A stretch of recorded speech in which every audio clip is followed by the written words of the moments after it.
O anjo da igreja em Sardes escreve: estas coisas diz aquele que tem os 7 Espíritos de Deus e as 7 estrelas. Conheço as tuas obras, que tens nome de que vives, mas estás morto. Sê vigilante e consolida o resto que estava para morrer, porque não tenho achado íntegras as tuas obras na presença do meu Deus.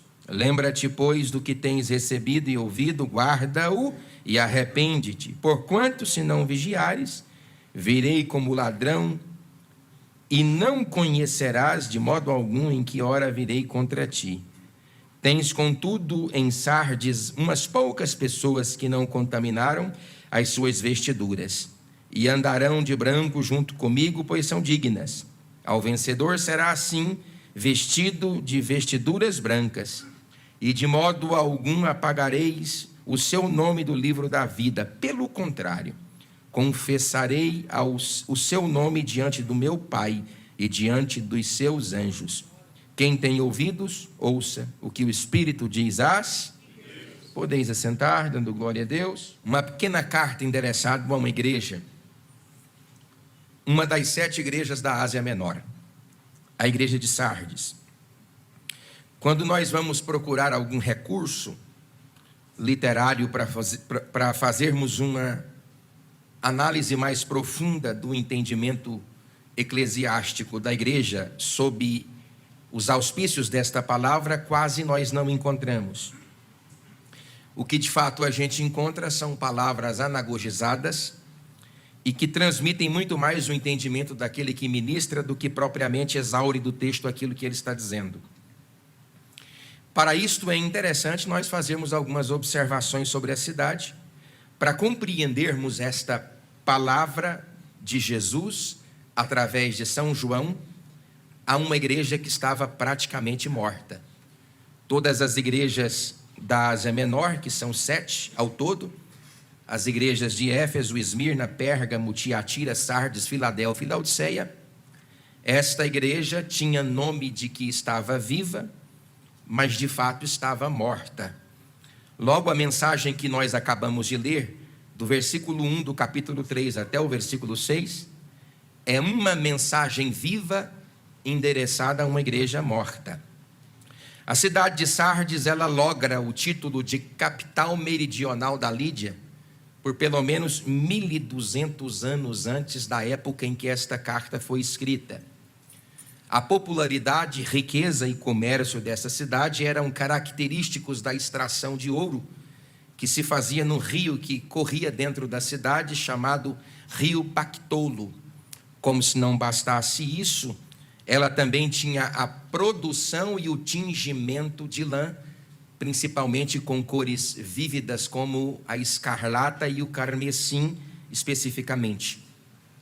Lembrai-vos, sobretudo, conforme a descrição de Paulo lá em Atos dos Apóstolos, quando ele se refere a Lídia, aquela personagem que fundou a igreja de Tiatira e que desenvolveu profundos trabalhos ministeriais com o apóstolo Paulo na região greco-macedônia. Pois bem, ela era oriunda desta região e a capital do tingimento de carmesim e escarlata era na cidade de Sardes. A cidade havia sido destruída e conquistada por Ciro em 549 a.C., durante o regime dos medos e dos persas. Mais tarde, durante o Império Helenista, ela foi total e completamente destruída e, consequentemente, conquistada por Antíoco Epifânio em 214 a.C. e sofre, como se não bastasse toda essa catástrofe militar, um grande terremoto que deixa a cidade praticamente no chão. Foi Tibério, um dos imperadores romanos, que governou entre os anos 42 a 37, ou de 37 a 42, desta mesma era, que possibilitou a reconstrução da cidade, devolvendo à cidade de Sardes a glória que ela possuía quando então capital meridional da Lídia. O que fez com que esta cidade erigisse alguns templos, o principal deles o templo a Artemis, e como se não bastasse uma divindade do panteão greco-macedônio, nós também temos um templo dedicado a Tibério em vida. Esta igreja, inclusive, disputava com Esmirna, qual das duas cidades iriam dedicar maior glória a um homem vivo, no caso aqui, Tibério. É interessante nós compreendermos estes panos de fundos culturais para que nós possamos entrar na sentença declarada por Deus para esta igreja. Primeiro, nós precisamos observar algumas verdades, e eu coloquei aqui que a expectativa de Jesus em relação a esta igreja é trazer de volta a vida que estava indo embora. Veja que a mensagem para esta igreja se caracteriza bem com a espiritualidade de muitas pessoas que estão do nosso lado. A proposta de Jesus é fazer com que a igreja, que agora está experimentando a mortandade espiritual, ela possa voltar a viver. Como uma igreja que está experimentando o processo de mortandade pode viver? Através de uma palavra contundente. Então, toda palavra destinada à igreja tem essa categorização. É o objetivo que Deus tem de fazer a igreja ressuscitar através da palavra. Então, logo, a palavra que eu vou trazer aqui nesta noite é uma palavra de avivamento ou reavivamento, porque reavivar é avivar o que um dia foi avivado.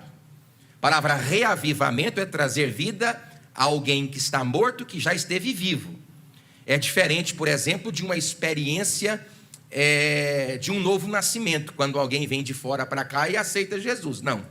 A ideia da palavra dedicada a Sardes é fazer com que a igreja novamente experimente a vida, porque ela está morrendo. Então, a palavra de reavivamento, eu fiz aqui pelo menos 4 perguntas. A primeira é: quando uma igreja precisa de reavivamento? A segunda é: como a igreja pode buscar o reavivamento? E a terceira é: o agente do avivamento. E a quarta, a recompensa do reavivamento. Bom, no primeiro versículo, para responder uma mensagem viva a uma igreja morta, nós temos a seguinte pergunta: quando uma igreja precisa de um reavivamento? Número 1, quando a igreja trabalha para Deus, mas não vive com Deus. Eu estava vendo as cognominações etimológicas da palavra "conheço as tuas obras" dentro deste contexto, e descobri que esta igreja era uma igreja operante, que ela era, a despeito do estado espiritual, uma igreja que trabalhava. Veja bem, isso é curioso, porque se existem sintomas de uma igreja fracassada espiritualmente, um deles é deixar de trabalhar. Mas aqui o próprio Jesus disse ao anjo da igreja em Sardes: escreve, estas coisas diz aquele que tem os 7 Espíritos de Deus e as 7 estrelas, conheço as tuas obras. Ou seja, a despeito da vida espiritual que ela tinha, ela trabalhava. E me faz uma pergunta: quantos de nós trabalhamos para Deus, mas não vivemos com Deus? E aí ficamos no hiato entre trabalhar para Deus e viver para Deus. Existe uma curiosidade muito grande na sentença profética de Elias. Eu não sei se você sabe, mas Elias é a maior personagem veterotestamentária no que se diz respeito aos profetas. Lembra que a Bíblia tem um certo nível de cognominação, dizendo a lei e os profetas? Você tem, por exemplo, uma porção chamada Ketuvim, que são os escritos, o livro de Daniel, de Crônicas, e você tem também os livros de Esdras e de Neemias, que nascem juntos. Agora, os escritos estão juntos com os Nefins, que são os profetas. Então você tem Nefins, Ketuvins, e você tem Torá.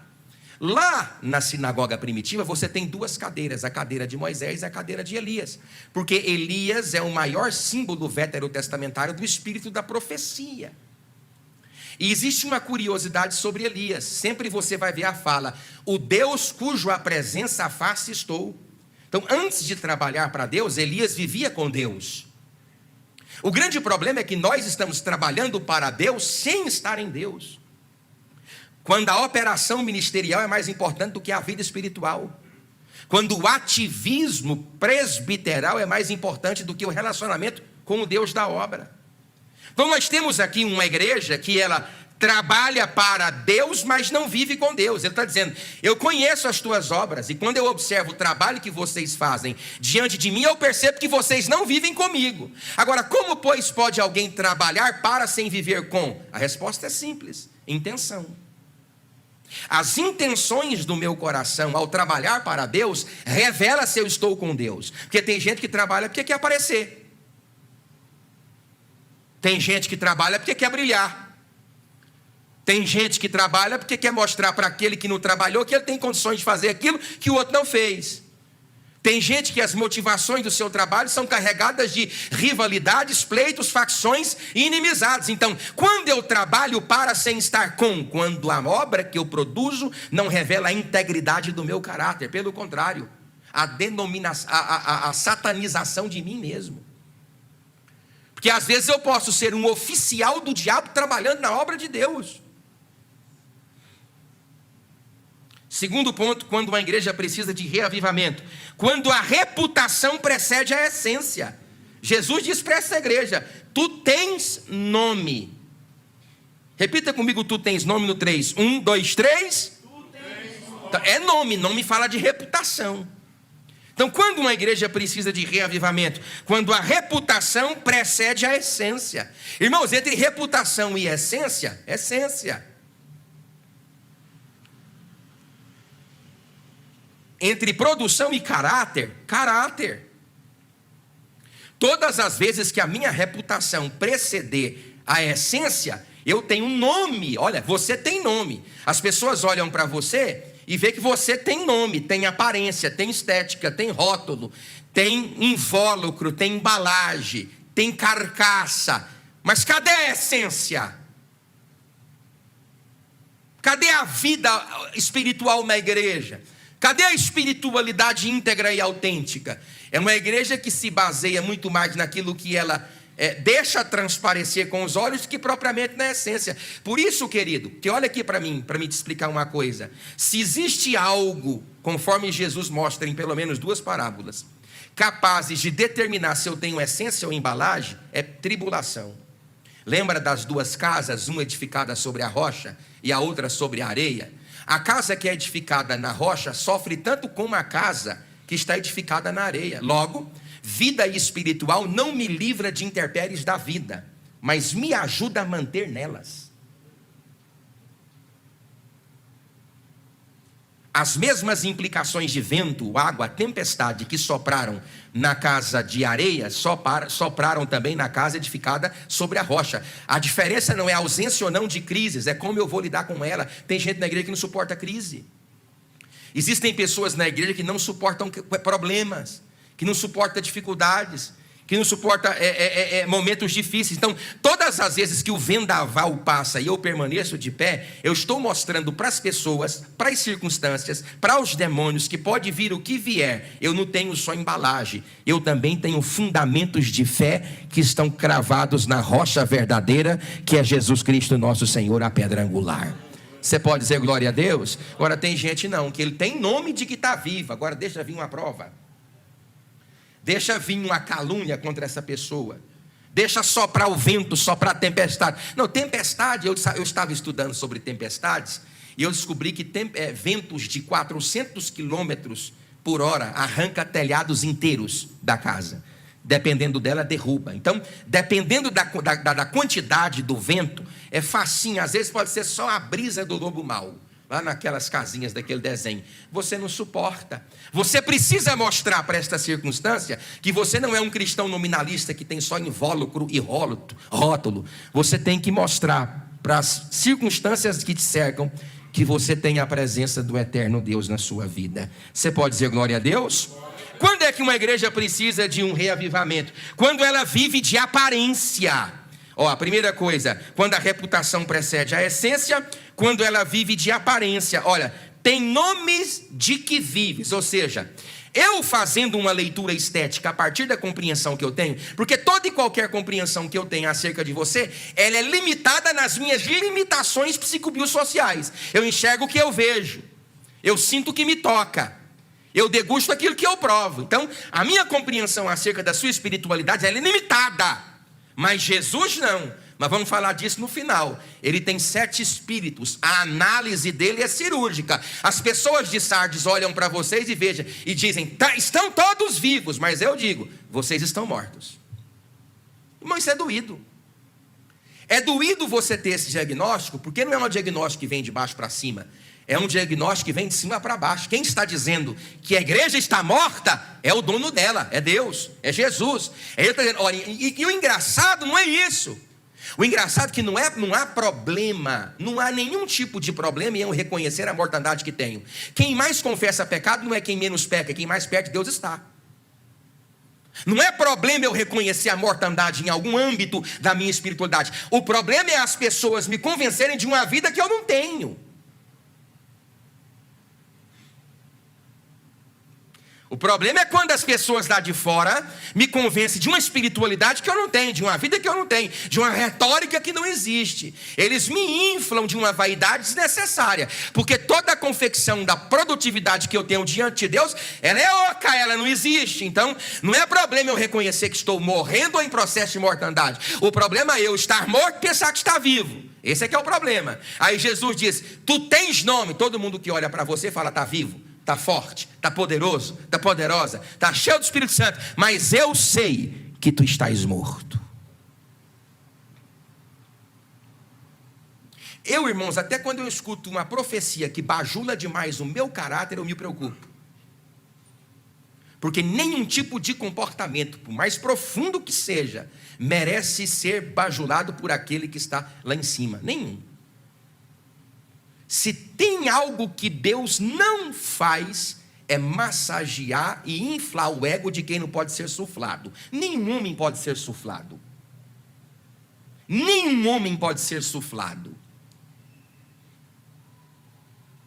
Então Jesus está dizendo assim, olha, as pessoas olham para você, Presley, para você, igreja, e vê, você está vivo, mas eu sei que tu está. Aí eu coloquei aqui, ó, quando a igreja é viva diante dos homens, mas morta diante de Deus. Número 4, quando uma igreja precisa de reavivamento?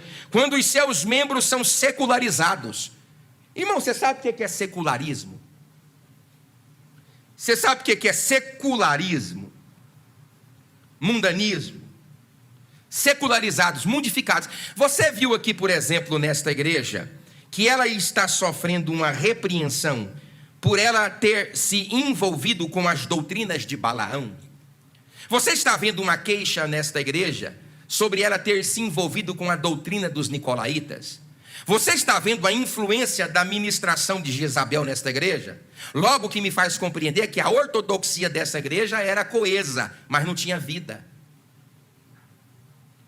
Se o problema da igreja não é ortodoxia, não é heresia, se o problema da igreja não é a docência dela, qual é o problema dela? Para Jesus olhar para ela e dizer, tu tens nome de viva, mas tu estás morto. Pelo menos duas coisas.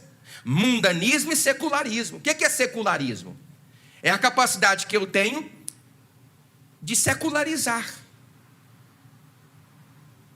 Hoje é difícil você ver um cristão que coloca na sua agenda semanal os compromissos da igreja. Todo e qualquer compromisso, isso quando ele não tem compromisso com ele mesmo. Eu tenho um compromisso, eu vou descansar dessa vez, pastor. Amém. Amém. Agora, todo culto ele tem que trabalhar. Não existe na agenda dele uma agenda espiritual. Toda agenda se caracteriza pelo secularismo e pelo mundanismo. Pelo secularismo é quando ele é secularizado, ou seja, quando ele desprioriza. Toda pessoa secularizada, ela secundariza os propósitos de Deus. O que é secundarizar Deus? É colocar Deus em segundo plano. Não, hoje tem culto de doutrina, eu vou se der. Você secundarizou Deus. E não tem outra conversa, é essa mesma. Hoje tem culto de domingo, escola bíblica dominical. Eu estou cansado. Você secundarizou Deus e priorizou você. Hoje eu não vou não porque eu tenho que trabalhar. Você secundarizou Deus, priorizou sua profissão. Pastor, existem ocasiões que isso é necessário, é óbvio. Deus sabe quais são aqueles que têm crédito para fazê-lo. Agora, toda terça, todo domingo, toda terça, todo domingo, toda terça, todo domingo está provado sistemática e peremptoriamente que Deus tem qualquer lugar na sua vida, menos o primeiro. Menos o primeiro.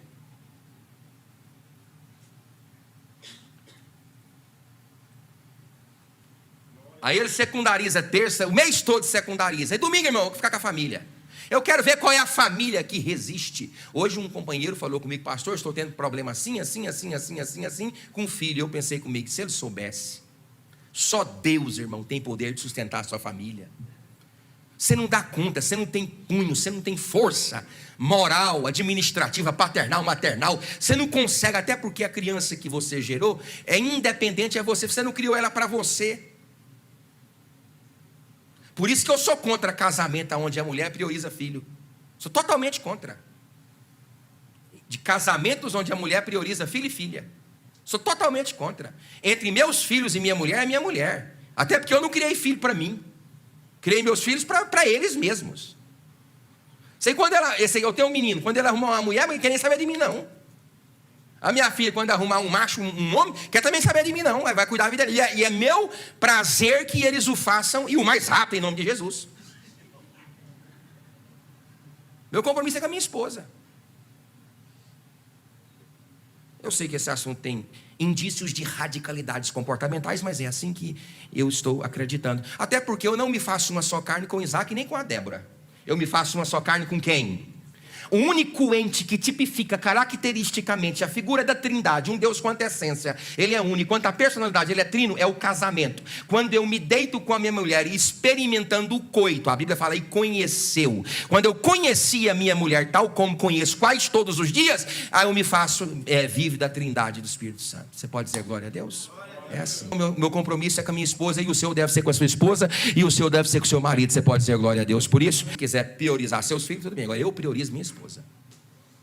Quando é que uma igreja precisa de reavivamento? Quando os seus membros são secularizados, mundanos. Em Pérgamo tinha a doutrina de Balaão e de Nicolau. Em Tiatira, de Jezabel. Aqui não tem nenhum problema. Qual tem? A secularização. Quando uma igreja precisa de reavivamento? Quando os cristãos que vão para a igreja não são igreja. Jesus disse assim, olha, as pessoas aí de fora estão olhando para vocês e elas pensam que vocês estão vivos, mas vocês estão mortos. Então, quando é que uma igreja precisa de reavivamento? Quando os crentes que vão à igreja não são igreja. Irmãos, quantas pessoas que vêm para cá que não são igreja?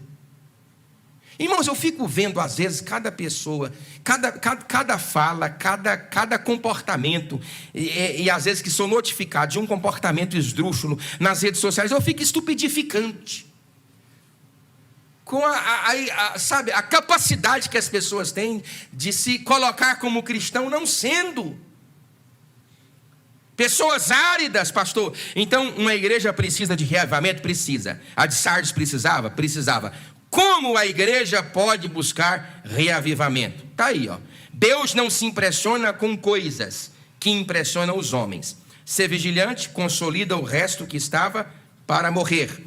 Porque não tenho achado íntegras as tuas obras na presença do meu Deus. Lembra-te, pois, do que tens recebido e ouvido. Guarda-te e arrepende-te. Vamos falar guarda-te e arrepende no 3? 1, 2, 3. Guarda-te. Então a primeira coisa, como é que eu faço, pastor, para buscar um reavivamento? Vigiando e consolidando.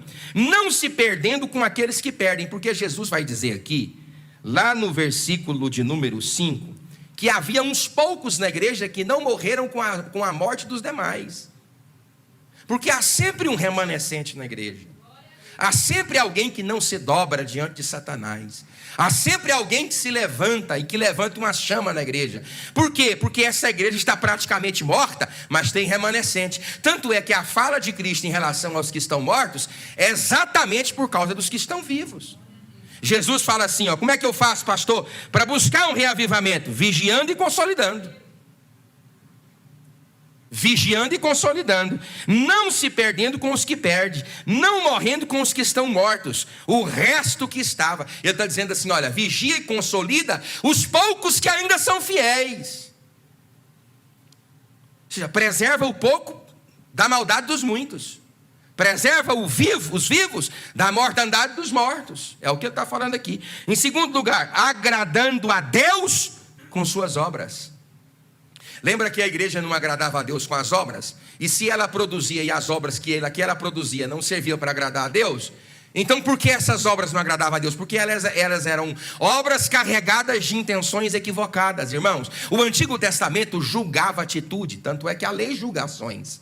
O Novo Testamento julga intencionalidade. Por que você faz na igreja o que você está fazendo? Por que você canta na igreja como você está cantando?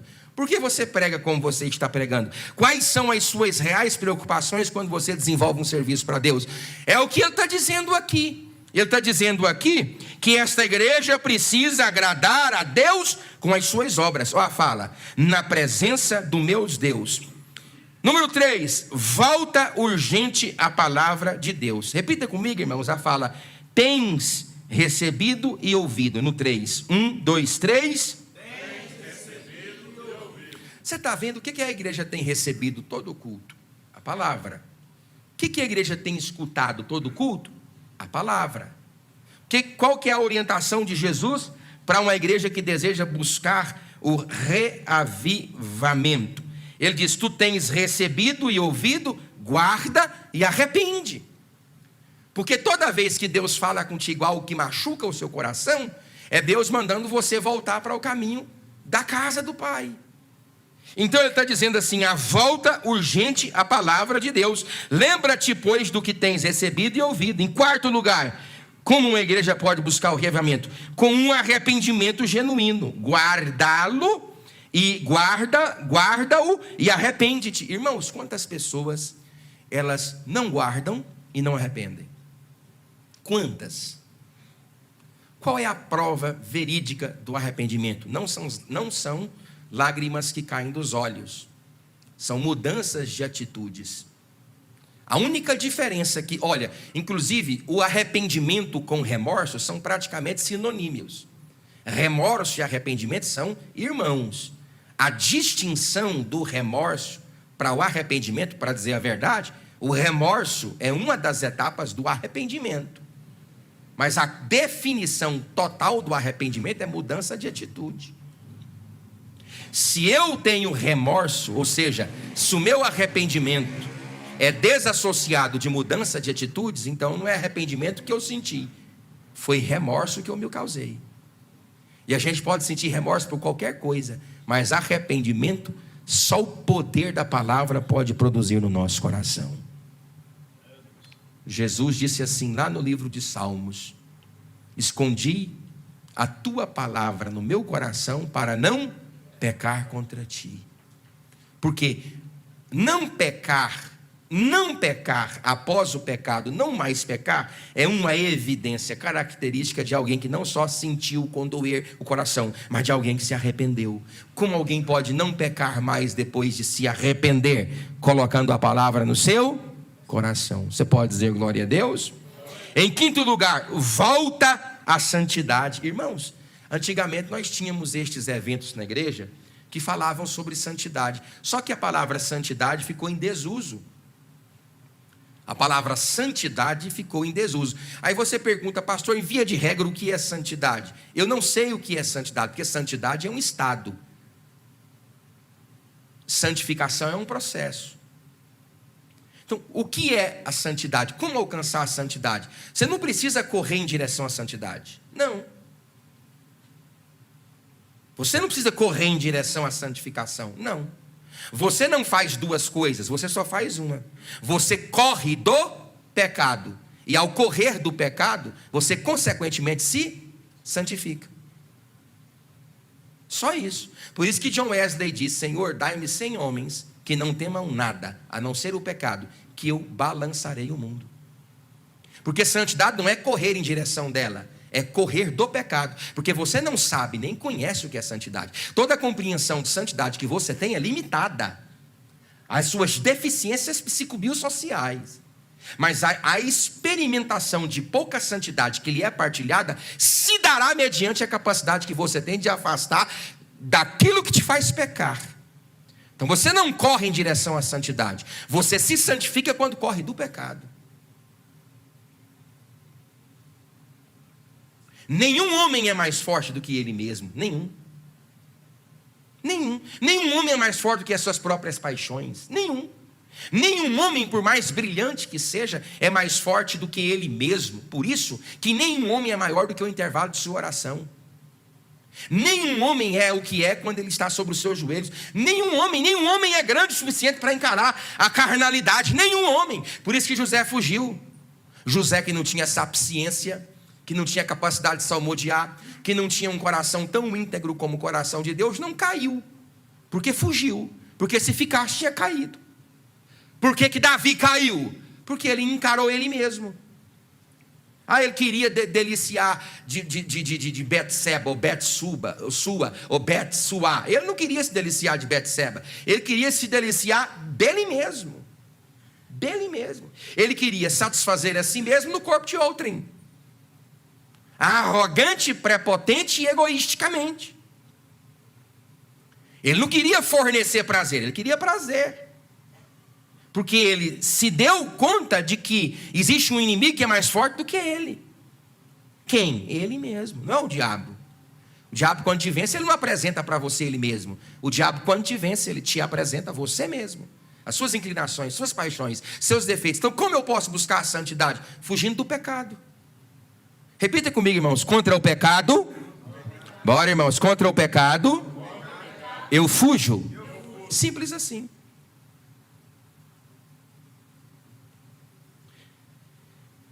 Pastor, quem é o agente do avivamento? Jesus. Jesus é o agente do avivamento. Vamos ver como que Jesus age na igreja que ele quer curar. Olha aqui, ó. Por que Jesus é o agente do avivamento? Porque ele conhece a igreja tal como conhece aqueles que estão na igreja e que não são igreja. Jesus percebe que existe uma quantidade de pessoas dentro da igreja que está afetando a igreja. Por isso que às vezes Deus limpa a igreja, para que a igreja não seja afetada por aqueles que estão na igreja.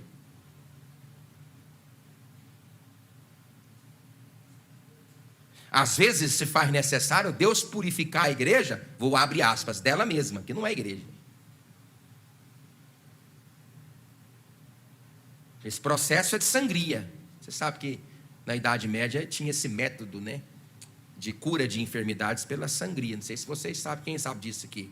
E sangrando a pessoa, está tirando a veia.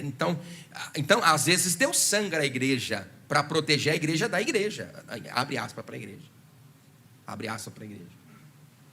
Então, o que está acontecendo aqui? Ele conhece a igreja. Olha, conhece as tuas obras, pois que tens recebido e ouvido, tens contudo em Sardes umas poucas. Então, 4 coisas aqui que mostram que Jesus conhece a igreja. No versículo 1, conheço. Então, Jesus sabe quem é. Vamos repetir essa frase? Jesus conhece a sua igreja no 3. 1, 2, 3. Jesus conhece a sua igreja. Por isso que às vezes Jesus fala assim para ti: afasta de fulano. Porque é Jesus poupando a igreja, vou abrir aspas, da própria igreja. Você está entendendo? Aí, afasta de fulano. Porque o fulano pertence àquele outro grupo. A fulana pertence àquele outro grupo. Quais? O grupo que está, não o grupo que é. Aí ele diz: eu conheço. Em segundo lugar, se ele conhece, ele sabe quem eu sou. Se ele conhece as minhas obras, ele sabe o que eu faço.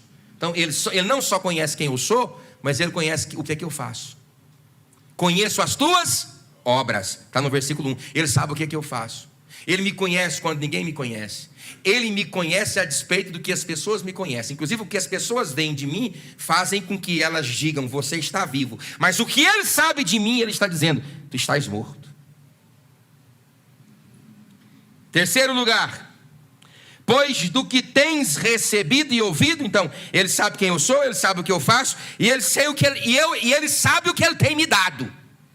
Eu tenho te dado comida, eu tenho te dado oportunidade de arrepender, Presley. Eu tenho te dado, igreja de Uberlândia, alimento sólido. Eu sei quem você é, eu sei o que você faz, e eu sei o que eu tenho te dado. Você lembra daquela fala lá veterotestamentária que diz assim: o boi conhece o caminho da manjedoura,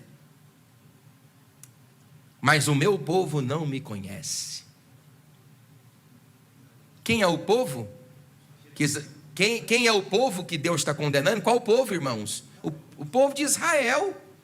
Ele disse assim: a ovelha conhece o possuidor, o boi conhece o caminho da manjedoura, mas o meu povo não conhece. Sabe o que Jesus está fazendo? Uma sátira, isso é uma ironia, para dizer para mim que animais são mais inteligentes do que eu.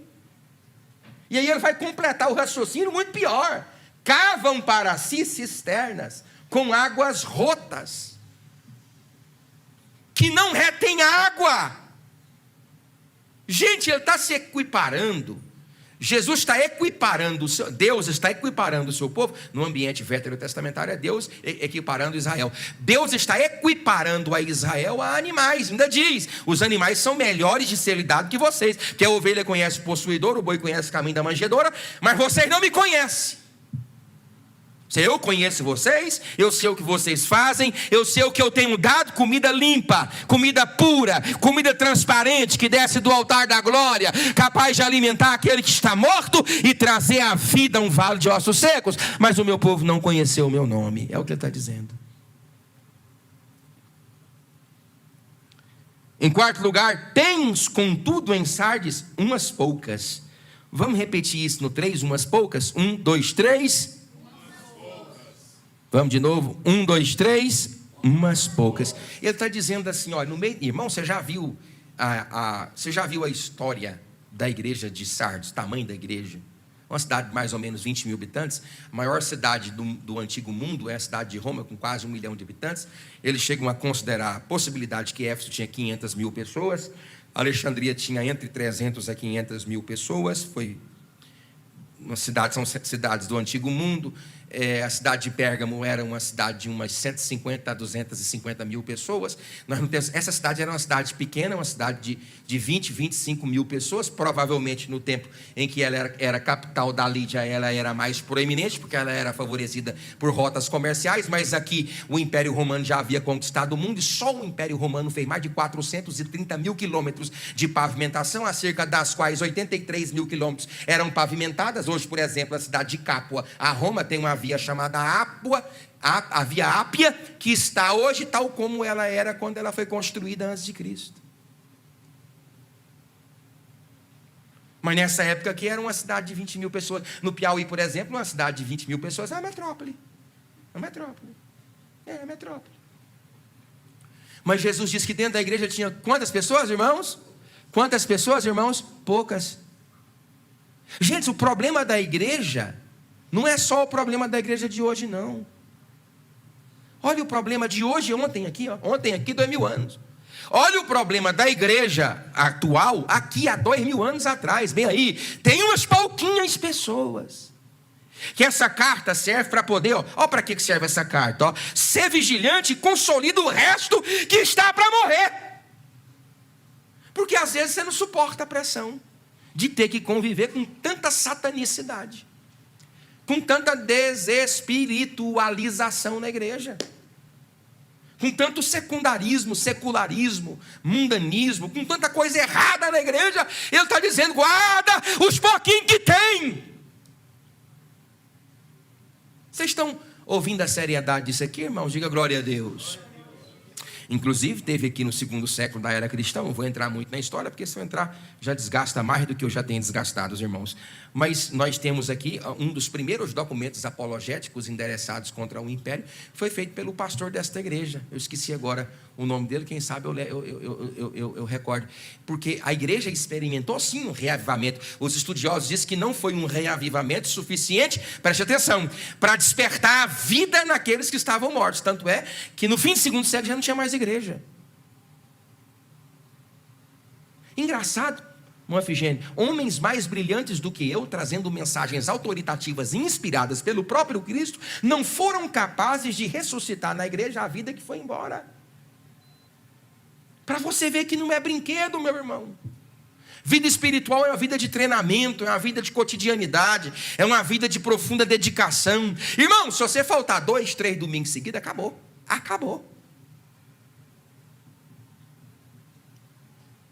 Inclusive, assim, eu pessoalmente, irmão Efigênio, eu pessoalmente não consigo compreender a agenda de alguém que passa a semana toda sem vir à igreja.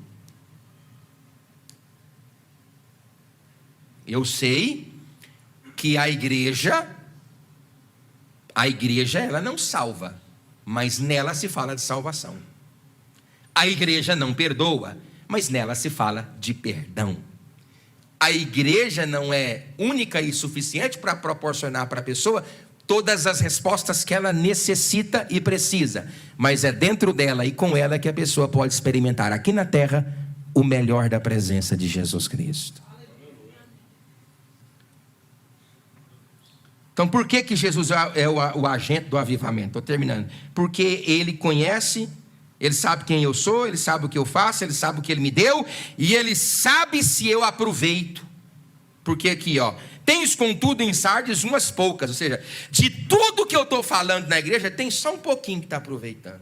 Só um pouquinho que está aproveitando. Mas esse pouco que está aproveitando, o pouco que eles experimentam que eu falo é suficiente para manter eles vivos diante de pessoas que já morreram.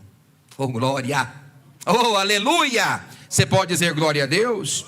Segundo, porque Jesus tem a igreja na mão. Olha aqui, ó. Eu tenho as minhas estrelas. Jesus tem a igreja na sua mão. Está bem aí, ó. Eu tenho nas minhas mãos. Tenho nas mãos as 7 estrelas. Jesus sabe, irmãos, o que ele faz. Está na mão de Deus. Ele tem o controle majoritário. Ele é soberano, ele é todo poderoso. Está na mão de Deus. Em terceiro e último lugar, porque ele tem a plenitude dos espíritos. Do Espírito. Aí tem um texto que é complicado. Você tem a complicação desse texto. Tanto aqui no capítulo de número 3... a partir do primeiro versículo, como também, salvo engano, no capítulo de número 1, e no versículo 14, no versículo 4, onde nós temos a evidência dos 7 espíritos. Pastor, quais são os 7 espíritos de Deus? Bom, há pelo menos aqui 3 probabilidades. A primeira delas é que pode vir a ser um setúplo ministério do Espírito Santo. E se você quiser buscar outro texto veterotestamentário do Antigo Testamento para identificar o setúplo ministério do Espírito Santo, você abre Isaías capítulo 11, versículo 1 e versículo 2, que lá você vai ver o setúplo ministério do Espírito Santo. Uma outra possibilidade, que é uma referência ao menorá. Menorá era aquele candelabro, aquela haste alimentada por azeite que acendia dentro do Santo dos Santos, ali no santo lugar, e ele ficava aceso todo o tempo, e ele é um candeeiro que representa essas 7 lâmpadas, os 7 espíritos de Deus. Uma outra probabilidade é uma simples referência ao Espírito Santo como sendo um Deus perfeito, uma vez que 7, biblicamente, é o número da perfeição.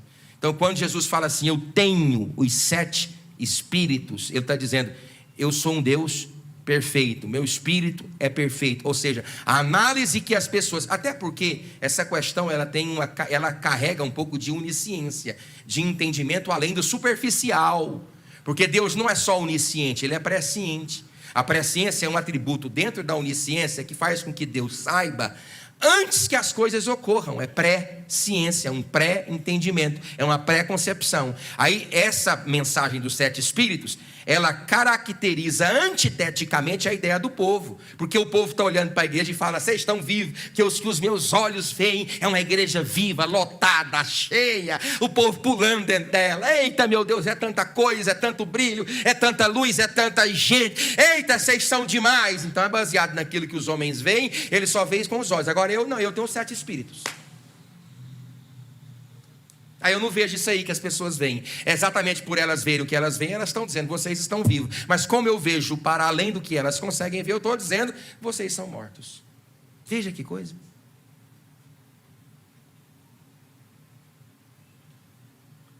Irmãos, é de você preocupar e de nós nos preocuparmos com essa realidade. E de fazermos essa pergunta. Será que nós estamos vivos?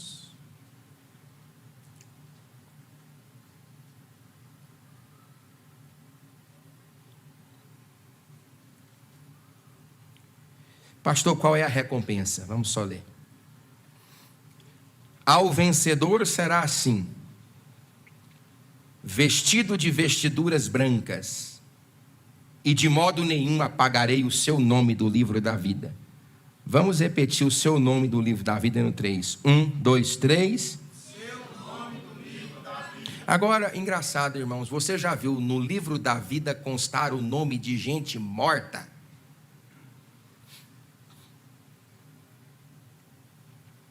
Hoje veio a senhora aqui,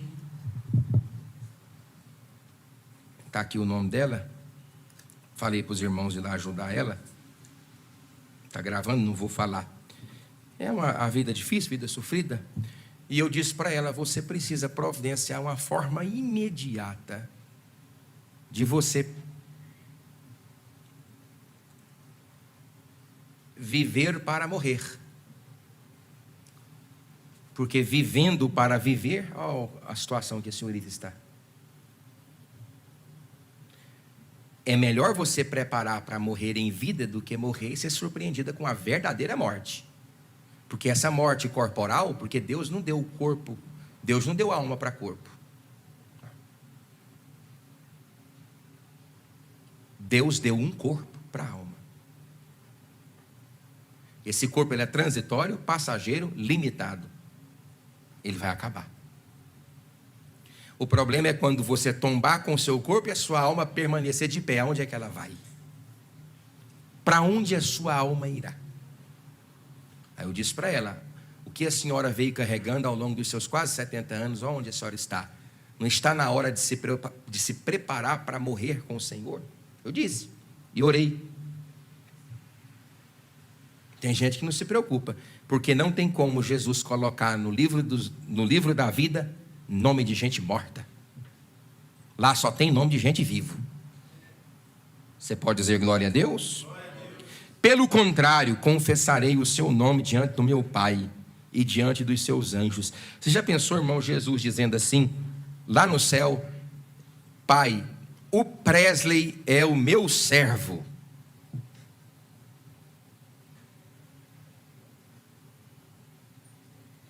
É bonito. O Presley é o meu servo. Aquela igreja em Uberlândia são meus servos. Deixa o nome deles registrados no livro da vida e do Cordeiro. Eu vou testificar da vida que eles viveram lá na terra, aqui no céu, para a glória do meu Pai.